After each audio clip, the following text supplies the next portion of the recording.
Hi everyone, இன்னைக்கு நம்ம flavour ஸ்டுடியோவில் ரொம்ப குவிக் அண்ட் ஈஸியாக செய்கிற மாதிரியான ஒரு டீ டைம் ஸ்நாக்ஸ் ரெசிபி தான் பார்க்க போகிறோம். நம்ம ரெகுலராக வடை பஜ்ஜி போண்டா எல்லாம் செய்வோம். இன்றைக்கி நான் டீ கடை ஸ்டைலில் ஒரு உருளைக்கிழங்கு போண்டா தான் பண்ண போகிறேன். பட் கொஞ்சம் வித்தியாசமான மசாலா பொருட்கள், ரெகுலராக சேர்க்குற பொருட்கள் இல்லாமல் கொஞ்சம் எக்ஸ்ட்ராவாக சேர்த்து பண்ணியிருக்கேன். டேஸ்ட் ரொம்பவே அருமையாக வந்திருந்தது. அதனால் நம்ம சேனல் வியூவர்ஸ் கூட ஷேர் பண்ணிக்கலாம் அப்படின்ட்டு இந்த வீடியோ வந்து நான் எடுத்திருக்கேன். ஸோ வாங்க இந்த ஸ்நாக்ஸ் எப்படி செய்கிறதுன்னு பார்க்கலாம்.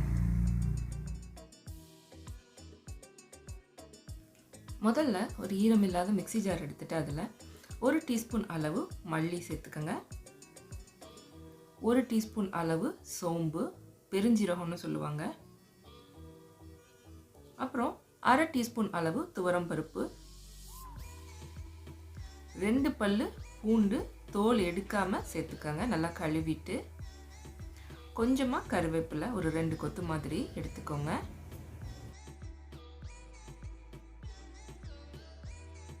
காஞ்ச மிளகாய் 2 விதையை நீக்கிட்டு நல்லா கழுவிட்டு சேர்த்துருக்கேன். காரம் அதிகம் வேணும்னா கூட சேர்த்துக்கோங்க. கொஞ்சமாக ஒரு 1/4 டீஸ்பூனுக்கும் குறைவான அளவில் உப்பு சேர்த்துட்டு இதை வந்து கொரகொரப்பாக அரைச்சி எடுத்துகிட்டு வந்துடலாம். தண்ணி எதுவும் சேர்க்க வேணாம், இந்த மாதிரி கொரகொரப்பாக அரைச்சி எடுத்துக்கிட்டால் போதுமானது. இப்போது இன்னொரு பவுலில் ஒரு 3 சின்ன உருளைக்கிழங்கு வந்து நல்லா வேக வச்சு தோல் நீக்கிட்டு எடுத்து வச்சுருக்கேன். இதை வந்து நம்ம லைட்டாக மசிச்சு எடுத்துக்கலாம். ரொம்ப மாவு மாதிரி மசிக்க வேண்டாம், கையாலேயே லைட்டாக நீங்கள் இந்த அளவுக்கு மசிச்சு எடுத்துக்கோங்க. லைட்டாக கட்டி கட்டியாக இருக்க மாதிரி இருந்தால் தான் சாப்பிட்றதுக்கு நல்லாயிருக்கும். ரொம்ப மாவு மாதிரி மசிச்சிட்டோம் அப்படின்னா சாப்பிட நல்லா இருக்காது. இப்போ இதில் ஒரு மீடியம் சைஸ் பல்லாரி வெங்காயம் சின்ன சின்னதாக கட் பண்ணி சேர்த்துக்கணும். கொஞ்சமாக ஒரு 1/4 டீஸ்பூன் அளவு மஞ்சள் தூள், 1/2 டீஸ்பூன் அளவு மிளகாய்த்தூள். மிளகாய்த்தூள் வந்து பார்த்துக்கோங்க, நம்ம ஆல்ரெடி மசாலாவிலையும் மிளகாய் சேர்த்துருக்கோம், அதனால் காரம் கம்மியாக வேணும்னா குறைச்சிக்கோங்க. இதில் ஒரு 1/4 டீஸ்பூன் அளவு பெருங்காயத்தூள், 1/2 டீஸ்பூன் அளவு உப்பு, அப்புறம் 1/2 டீஸ்பூன் அளவு ஜிஞ்சர் கார்லிக் பேஸ்ட், இது எல்லாம் சேர்த்துட்டு நம்ம நல்லா கலந்து விட்டுக்கலாம்.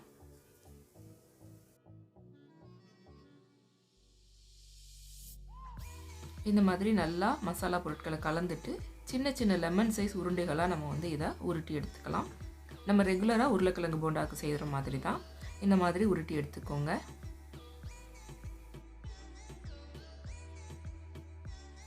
இப்போ போண்டாவுக்கான மாவு கரைச்சிக்கலாம். 1/2 கப் அளவு கடலை மாவு எடுத்துக்கோங்க. தேவையான அளவு உப்பு சேர்த்துக்கோங்க, அதாவது ஒரு 1/4 டீஸ்பூன் அளவு போட்டிங்கன்னா கரெக்டாக இருக்கும்.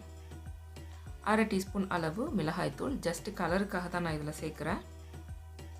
அப்புறம் ஒரு 1/2 டீஸ்பூன் அளவு பெருங்காயத்தூள், அதுக்கப்புறம் நம்ம அரைச்சி எடுத்தோம் இல்லையா முதல்ல, அந்த மசாலா பொருட்களை இதில் சேர்த்துட்டு லைட்டாக கலந்து விட்டுக்கோங்க. நம்ம ரெகுலராக மாவு ரெடி பண்ணும்போது இந்த மாதிரி மசாலா பொருட்கள் எதுவும் சேர்க்க மாட்டோம், பட் இந்த மாதிரி அரைச்சி சேர்க்கும்போது ரொம்பவே டேஸ்டியாக இருந்தது. இப்போது இதில் ஒரே ஒரு பிஞ்ச் அளவு பேக்கிங் சோடா சேர்த்துக்கிறேன். பேக்கிங் சோடா வந்து ஆப்ஷனல் தான், உங்களுக்கு விருப்பம் இல்லைன்னா நீங்கள் வந்து ஸ்கிப் பண்ணிக்கோங்க.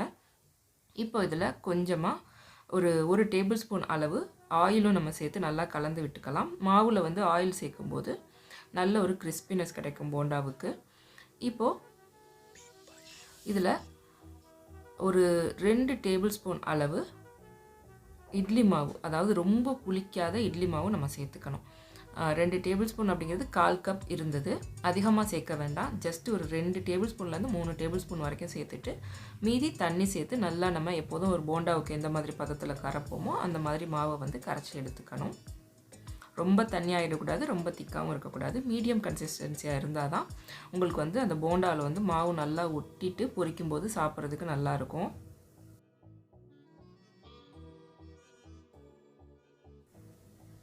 இப்போது இந்த அளவுக்கு கரைச்சி எடுத்தாச்சு. இப்போ நம்ம பொரிச்சு எடுத்துட வேண்டியதான். நம்ம உருண்டையாக உருட்டி வச்சுருந்தோம் இல்லையா, ஒவ்வொரு பால்ஸாக எடுத்துகிட்டு இந்த மாவில் நல்லா முக்கி எடுத்துகிட்டு நம்ம மிதமான தீயில் சூடு பண்ணியிருக்க ஆயிலில் போட்டு நல்லா நம்ம ஒரு கோல்டன் ப்ரௌன் ஆகிற வரைக்கும் பொரிச்சு எடுத்துக்கணும்.